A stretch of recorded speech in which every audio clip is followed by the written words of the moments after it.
Aziz pour ce point Varan. Et nous sommes en compagnie maintenant de Dorian Abadi, analyste marché chez XTB. Bonjour Dorian. Bonjour. Bonjour. Alors un mot pour commencer, en introduction. Hier, l'AMF a jeté un pavé dans la mare en publiant donc une analyse comme quoi beaucoup d'investisseurs, finalement particuliers, se font avoir sur le marché des devises. Alors vous êtes évidemment donc un courtier spécialisé sur les devises. Dites-nous un petit peu là comment vous avez vu cette analyse. Un pavé dans la mare, c'est en tout cas le moins qu'on puisse dire. Le problème, c'est qu'en voulant tacler les mauvais courtiers, on va dire, provenant d'États pirates en matière de courtage, qu'il s'agisse de Chypre, de Malte ou d'Israël, l'AMF a taclé littéralement toute une industrie, et notamment les quelques courtiers, les rares courtiers qui sont contrôlés précisément par l'AMF et qui ont leurs locaux, leurs bureaux situés à Paris. Alors le Il faut problème, bien faire une distinction entre les courtiers qui sont c'est la pignon moindre des sur choses. rue, qui sont réglementés par l'AMF. Absolument. Et ceux qui sont en effet, comme vous dites, dans des paradis fiscaux qui sont plutôt ceux-là, donc qui sont visés finalement par la note. Alors, ils sont visés oui et non, parce que si on écoute attentivement la vidéo, notamment de l'AMF, une des dernières phrases, c'est quand même « fuyez à tout prix le Forex », qui n'est absolument pas le sujet. Le sujet, c'est « fuyez à tout prix les courtiers qui vous proposent des publicités extrêmement alléchantes qu'on connaît tous, du type gagner 10 000 € par jour ou par semaine sans rien faire, etc. » Bon, ça c'est une chose. En France, c'est complètement interdit. On est dans un pays où ça n'est pas le western, il y a des règles à respecter. Les courtiers sérieux, régulés, contrôlés, etc. se comptent, comme vous le savez, sur les doigts de la main. C'est pas le cas des Chypriotes, c'est pas le cas des Maltais, c'est pas le cas des Israéliens, etc. Maintenant, en voulant bien faire, encore une fois, l'AMF a tiré une balle dans le pied de toute une industrie, notamment contrôlée par elle-même. Mais à mon sens, c'est aussi tirer une balle dans le pied vis-à-vis de sa crédibilité. Mais ça, on va pas faire le procès d'intention ici de cette autorité. Voilà. Bon, en tout cas, c'est dit. Voilà, il faut quand même bien faire le distinguo entre les courtiers réglementés Plus que jamais, et donc ces courtiers dont on parle qui sont sur des paradis fiscaux. En effet, c'est vrai qu'il faut toujours... C'est important aussi quand même de préciser pour les particuliers les risques qu'ils encourent en allant vers ces courtiers-là. C'est obligatoire d'ailleurs pour nous. Alors donc chez XTB, vous donc réglementez, on va parler un petit peu maintenant des marchés et notamment du DAX, DAX que vous suivez.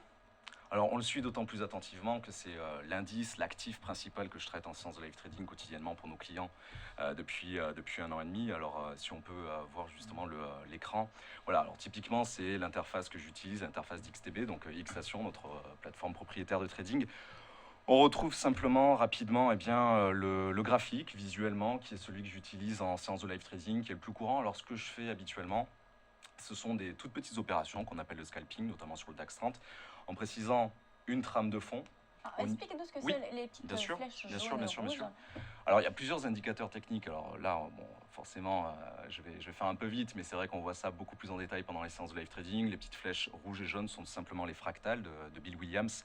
Donc, c'est un des indicateurs les plus répandus. Moi, je dirais que c'est simplement un indicateur de confort. C'est-à-dire que ça vient vous donner, sur les dernières échéances, les points hauts et les points bas récemment atteints, mais ça n'est en aucune sorte un indicateur qui va vous dire voilà, il faut investir à la hausse ou à la baisse. Maintenant, c'est plus du confort, c'est pas franchement l'élément le plus central de la stratégie. L'idée est assez simple, c'est contextualiser les différents indices, les différents actifs qui m'intéressent en séance par rapport effectivement à l'actualité économique, aux éléments fondamentaux, et contextualiser aussi vis-à-vis d'éléments techniques. Alors, je vais passer sur une autre unité de temps, parce que là, on est sur ce qu'on appelle le M30, c'est-à-dire que chaque chandelier japonais représente 30 minutes d'évolution.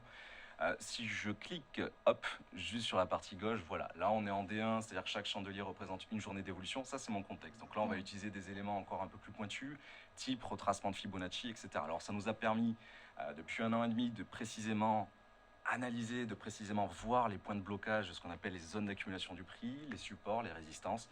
Et typiquement, on est les seuls en France, à mon sens en tout cas, à prendre les opérations de trading devant nos clients durant la séance et tout en publiant l'historique à la fois sur Twitter, et pour nos clients qui ne sont pas sur Twitter, je mets l'historique de la veille sur l'analyse matinale. Alors, justement, sur le DAX, quelle est votre stratégie actuellement?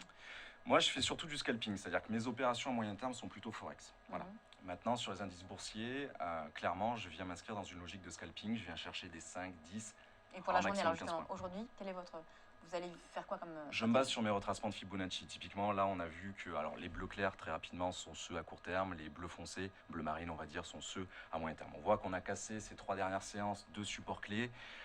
À mon sens, on a la porte ouverte si les mauvaises nouvelles, on a le ZIU, comme vous le savez tout à l'heure, vous en avez parlé tout à l'heure, qui va être publié. Si on continue à aller vers un marasme économique de plus en plus marqué au sein de la zone euro, les 8750, les 8700 sont à portée de main. Maintenant, moi, j'aurais tendance à préciser pour la séance de live trading de cet après-midi. Alors, on verra où on en est à 15h15, puisque c'est de 15h15 à 16h10, 16h15. J'ai tendance à voir un petit peu où on sera la résistance. Allez, 8860, on verra bien. Mais l'élément clé, c'est quand même le ZIU. On a aussi le budget en France, qui va commencer à être débattu à l'Assemblée nationale. C'est pas rien. Donc voilà, à suivre vraiment. Effectivement, sur le DAX, on a vu hier qu'on a fait un point bas annuel. On a le DAX qui est en baisse de 7% depuis le début de l'année. Est-ce que, donc, selon vous, on est en excès baissier, on pourrait avoir un petit rebond aux alentours de 8850, 860?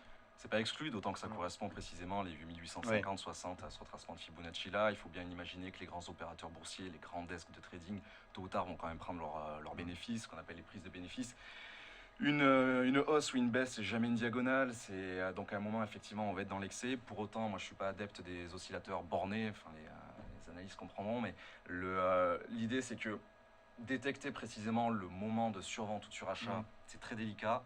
Maintenant, tôt ou tard, sans parler non plus d'un point extrême à 8000 points, mais en tout cas, c'est vrai que tôt ou tard, les opérateurs vont devoir prendre leurs bénéfices. C'est aussi pour ça que, qu'on le veuille ou pas, on a relativement peu de visibilité. On a un canal baissier très net. C'est pour ça que moi, je m'inscris purement dans du scalping à horizon 30-40 secondes, voilà, largement suffisant pour les clients. Voilà. Alors, on va passer maintenant à un autre indice, enfin un autre sous-jacent que vous suivez.